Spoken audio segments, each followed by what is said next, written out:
My YouTube channel. তো প্রথমেই সবার কাছে ক্ষমা চেয়ে নিচ্ছি।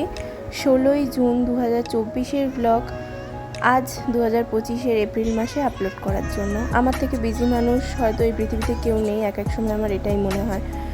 তো যাই হোক, এটা ছিল আমাদের শিলংয়ের ডে 2। সেদিন হয়েছিল মারাত্মক বৃষ্টি। ডে 1-এও বৃষ্টি হয়েছিল, বাট সেই তুলনায় ডে 2-এ প্রচুর বৃষ্টি হয়েছিল। প্রত্যেকটা স্পট আমরা ভিজে ভিজে এনজয় করেছি। আর সব থেকে বেশি এক্সাইটিং জায়গা ছিল যার জন্য আমরা প্রচুর এক্সাইটেড ছিলাম, সেটা হচ্ছে ডাউকি। আমরা বোটিং করবো ভেবেছিলাম, অনেক প্ল্যান ছিল, বাট সবই ভেস্তে গেছিলো। তার সাথে অনেক ভালো ভালো ভিউও দেখেছি। তো সবই এই ব্লগে রয়েছে। চলো আপাতত নেচার ভিউ দেখতে দেখতে আমরা এখন যাই।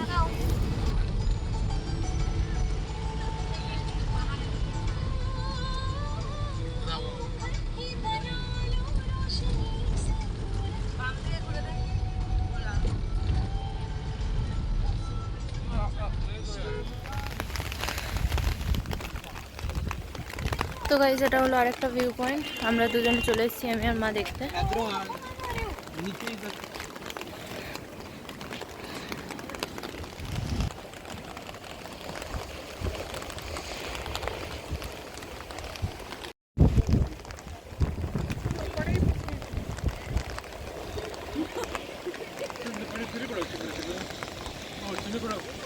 তো গাইস, এখানে চারিদিকে বৃষ্টি হচ্ছে। এই ফটোটা 100 টাকার উপরে আছে, ঠিক আছে?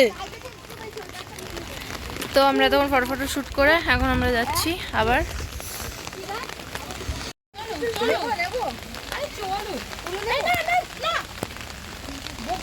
ফোর এখন ফাইন নেবে 100 টাকা, বুঝতে পারছি।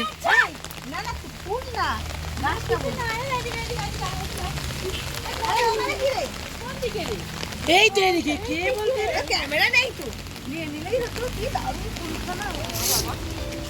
তো এখানে এখন ফুল তুলবে বলে ঝামেলা করছিল, আর আমাদের সবার গলা ধরে গেছিল ঠান্ডায়।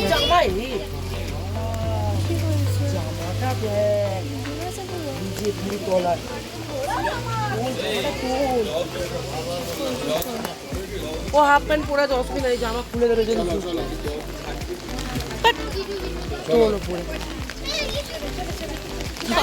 জানে কালকে মতো বিজি ভাগ। তাও আমি হাফ প্যান্ট পরে এসেছি ভেতরে, জানি তো। তো আমার প্ল্যান ছিল আমি ডাউকিতে ফ্লেক্স মেরে ফটো তুলবো, তাই জন্য আমি ম্যাক্সি ড্রেসটা পরে এসেছিলাম। কিন্তু এর জন্য যা হ্যাপা পোহাতে হয়েছিল সেদিন আমাকে। এই ভিউটা দেখো জাস্ট, আমরা রাস্তা দিয়ে যেতে যেতেই এত সুন্দর সুন্দর ভিউ আমরা দেখেছি, কোনো দিন ভুলবো না। শুধু বৃষ্টিটাই একটু ম্যাচাকার করে দিয়েছিল সেদিন আমাদের। বৃষ্টিটা কমে যাক এখন, মা তারা নামতে হবে না।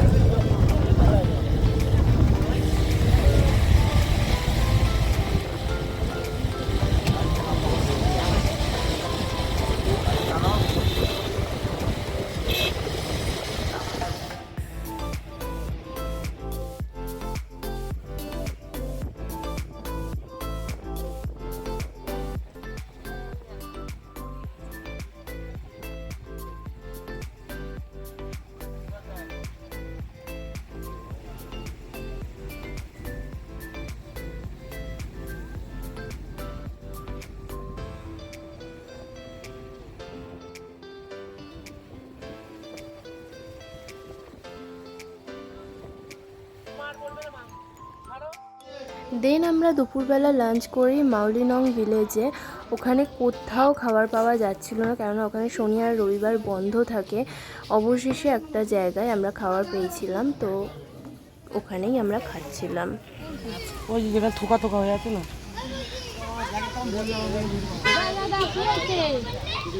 তো গাইজ, আমরা মাউলিগাঁও এসেছি, খেয়ে দে এবার যাচ্ছি একটু ঘুরতে। তো চলো এখন আমরা ভিলেজটা ঘুরে দেখি, তার আগে এটাতে উঠতে হবে, আমার খুব ভয় করছে।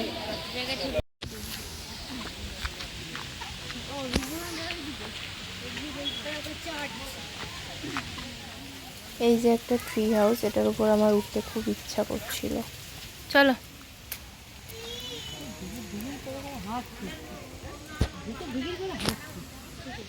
তাড়াতাড়ি হয়।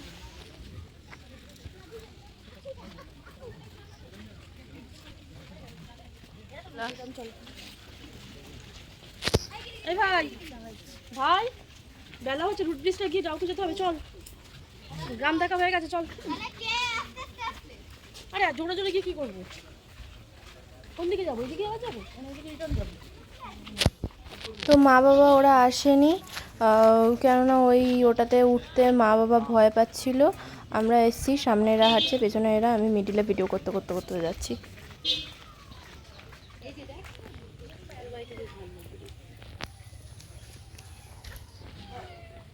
আর ওদেরকে বল সামনে মা আর বাবা হেঁটে চলেছে, তো চলো নেক্সট লোকেশনে যাওয়া যাক। তাহলে যাবো না বাবা, অনেক অনেক ঢাল হলে চল তো, এত দূর গাইস রুট ব্রিজ দেখতে চলে এসেছি। আমার কষ্ট হচ্ছিল খুব। এগুলোকে বিদেশি কুকুর নাকি রে? না না বাবা, আমার দিক দিয়ে বলিনি গো, চল। এই রাস্তায় ওরম করিস না।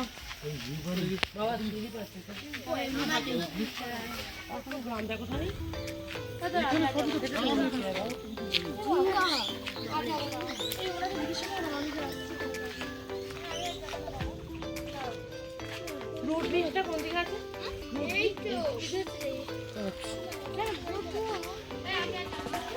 আরে এটা নরমাল রাস্তা, ভালো রাস্তা না।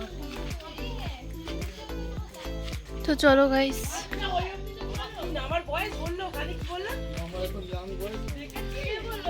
আমার এখন ইয়াং বয়স, আমি বলবো না। কে আবার? যারা পাকা বৃষ্টি নামে আমার মেয়ে বললো। আমি কি দাদু বললো বলে? তোমাকে তার ও লোকে দেখো না। তুমি পারো বাবা। বাবু তো ইয়াং বয়স, তাহলে আমরা কি রে? ও এই নালি। আমার মেয়ে ইয়াং হলো, তুই কি রে?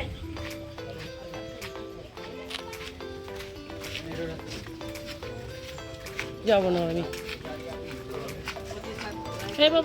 দেন আমরা লিভিং রুট ব্রিজ দেখার জন্য নিচে নামছিলাম, আর মা বাবা পিপি দিদা কাকি ওরা কেউ আসেনি, যেহেতু অনেকগুলো সিঁড়ি নামার ব্যাপার ছিল বলে।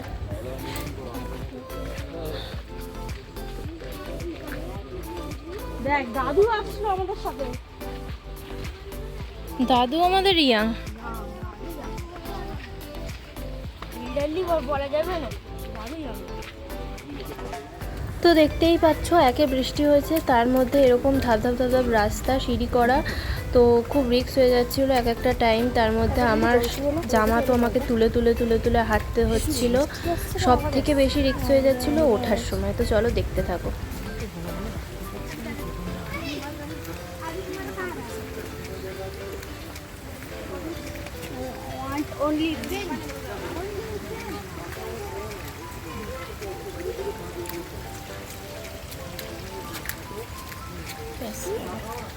কি ঠান্ডা জল রে ভাই।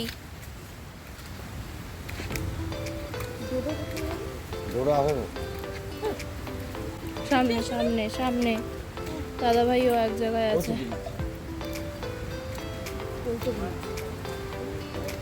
বেশি দেখো রাস্তা কি আওয়াজ হচ্ছে ঝর্ণার আওয়াজ। এই জাম পড়েছে, কত জাম, জাম গাছ। ভাই ভয় লাগছে এখন। একটু ধর, দাঁড়া রে, এ ভাই ধর রে। এখানে কি ভিডিও হয়েছে আমি নিজেও জানি না, হয়তো ভিডিওটা অফ করতে আমি ভুলে গেছিলাম, তাই ভিডিও হচ্ছিল এরকম ভাবে।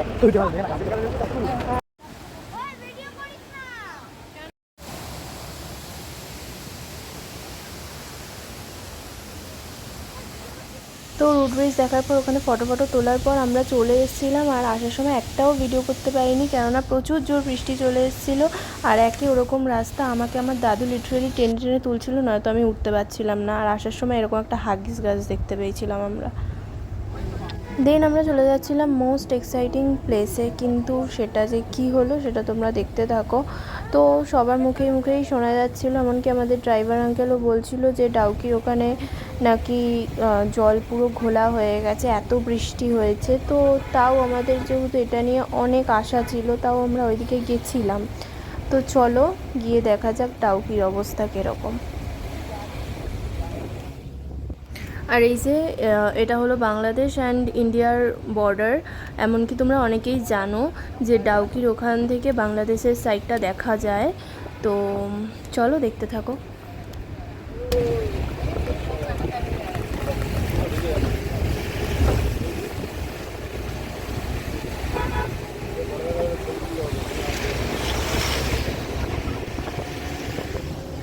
দেন ডাউকি যাওয়ার পথে এখানে গাড়ি থামে একটা ওয়াটারফল দেখার জন্য। আর এই জায়গাটা যে এতটা সুন্দর হবে আমরা কেউ কল্পনা করতে পারিনি। তো যাই হোক, দেখতে থাকো। আর এটার নাম ছিল উইক ব্রিজ। আর এখানে বোর্ডে লেখাও ছিল যে ম্যাক্সিমাম ক্যাপাসিটি 9 টনস। এমনকি আমরা যখন ওই ব্রিজে দাঁড়িয়েছিলাম তখন বেশি ভারী গাড়ি গেলে ব্রিজটা নড়ছিল।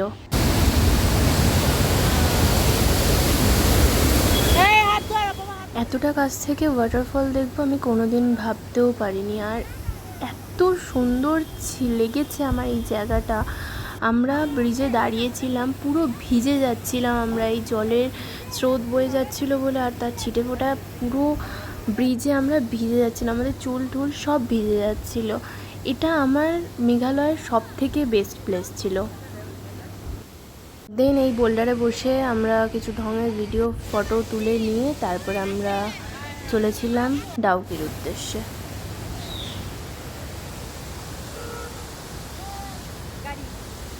তো গাইস, এখন আমরা চলে এসেছি ডাউকিতে।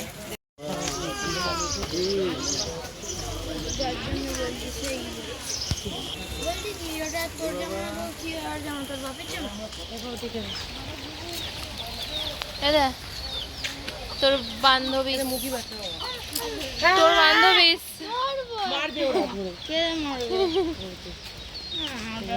ও এখানে একটা ভালো ফটো উঠবে। তো আমি এখানে একটু ঢঙের ভিডিও করে নিচ্ছিলাম।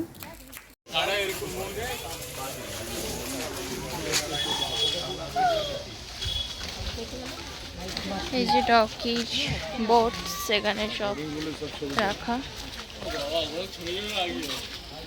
তো গাইস, এই যে হলো পৃথিবীর সবচেয়ে স্বচ্ছ জল। কিন্তু আজকে এত বৃষ্টি হয়েছে যে জল আজকে হলুদ হয়ে গেছে। তো কিছু করার নেই, কষ্ট তো হচ্ছিল সবারই, যেহেতু আমার মেনলি বোটিং করা নিয়ে প্রচুর প্ল্যানিং ছিল আগে থেকেই। বাট সেটা যখন হলো না, সত্যিই খুব কষ্ট হচ্ছিল। তাই পাড়ে বসেই আমি এরকম পোজ দিচ্ছিলাম।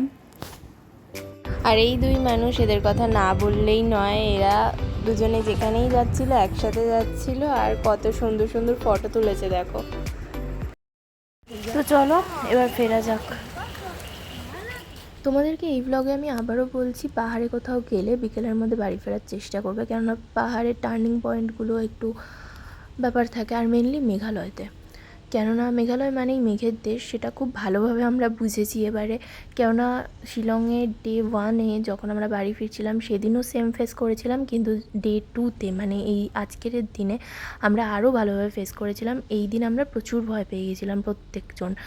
তো এই ভিডিওগুলো তাও দাদাভাই করেছে বলে রয়েছে। লাস্টের দিকে মানে 2 হাত দূরেও গাড়ি দেখা যাচ্ছিল না, ওই ভিডিওগুলো নেই, কেননা তখন সবাই প্রচুর ভয় পেয়ে গেছিলো। প্রত্যেকটা মানুষ ভয় পেয়ে গেছিলাম আমরা। তার মধ্যে একে সবাই ভয় পেয়ে লিটারেলি ঠাকুরকে ডাকা শুরু করে দিয়েছে। আমার দিদা তো ভয় পেয়ে ঠাকুরের কাছে মানসিকও করে নিয়েছিল, এরকম একটা ব্যাপার। লাস্টে আবার এত ভয়ের মধ্যে হঠাৎ করে দেখি পাশে একটা গাড়ি ভাঙাচোরা অবস্থায় পড়ে রয়েছে। আই থিঙ্ক অ্যাক্সিডেন্ট হয়েছিল, কিছু হয়েছিল হয়তো, ওরকমভাবে পড়ে রয়েছে। সেইগুলো দেখে তো আরও ভয় লাগে, তাই না? আর এরকম যেহেতু আমাদের সাথে প্রথম হয়েছিল, প্রথম ফেস করেছিলাম প্রত্যেকজন আমরা, তো ওই জন্য সবাই ভয় পেয়ে গেছিলাম। কিন্তু ভগবানের কৃপায় আমরা ভালোভাবেই সবাই হোটেলে ফিরে গিয়েছিলাম, সেটা তোমরা দেখতেই পাবে। কিন্তু ভয় পেয়ে গেছিলাম আসলে। ডাউকি থেকে ফিরতে ফিরতে আমাদের বিকেল ছাড়িয়ে সন্ধে হবে এরকম হয়ে গেছিলো। তো 7 সমুদ্র 13 নদী পার করে আমরা এখন চলে এসেছি পুলিশ বাজারে। এখন কিছু কেনাকাটি করবো, আর এটাই আমাদের লাস্ট ডে শিলংয়ে। এরপর পরের দিন আমরা বাড়ি চলে যাবো।